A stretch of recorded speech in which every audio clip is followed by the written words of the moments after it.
శ్రీకృష్ణ పరమాత్మ ఈ లోకాన్ని విడిచినప్పుడు పాండవులు శాస్త్రోక్తంగా ఆయనకు అంతిమ సంస్కారాలు నిర్వహించారు. చితి రగులుతూనే ఉంది. ఆయన దేహం పంచభూతాలలో కలిసిపోయింది. కాని అప్పుడే ఒక అద్భుతం జరిగింది.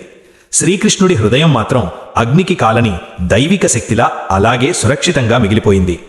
పాండవులు ఆ పవిత్ర హృదయాన్ని జలప్రవాహంలో వదిలేశారు. కాలక్రమంలో అది ఒక దైవిక దారువుగా అంటే చెక్కముద్దులా మారింది. యుగాల తరువాత విష్ణుమూర్తి స్వయంగా ఇంద్రద్యుమ్న మహారాజు కలలో కనిపించి ఆ దారువుతో విగ్రహాన్ని చెయ్యమని ఆదేశించారు. రాజు ఆజ్ఞ మేరకు ఆ పవిత్ర దారువు నుండే జగన్నాథస్వామివారి అద్భుత విగ్రహం రూపుదిద్దుకుంది. అయితే అతిపెద్ద రహస్యం ఇక్కడే ఉంది. ఆ విగ్రహం లోపల బ్రహ్మ పదార్థం దాగి ఉందని చెబుతారు. అదే శ్రీకృష్ణుడి అమర హృదయం. నేటికీ ప్రతి 12 ఏళ్లకోసారి అక్కడ ఒక రహస్య సాంప్రదాయం జరుగుతుంది. ఆ సమయంలో పాత విగ్రహాన్ని మార్చి ఆ పవిత్ర బ్రహ్మ పదార్థాన్ని కొత్త విగ్రహంలోకి మారుస్తారు. ఈ ప్రక్రియ అంతా చీకటిలోనే జరుగుతుంది. పూజారులు కళ్లకు గంతలు కట్టుకుంటారు.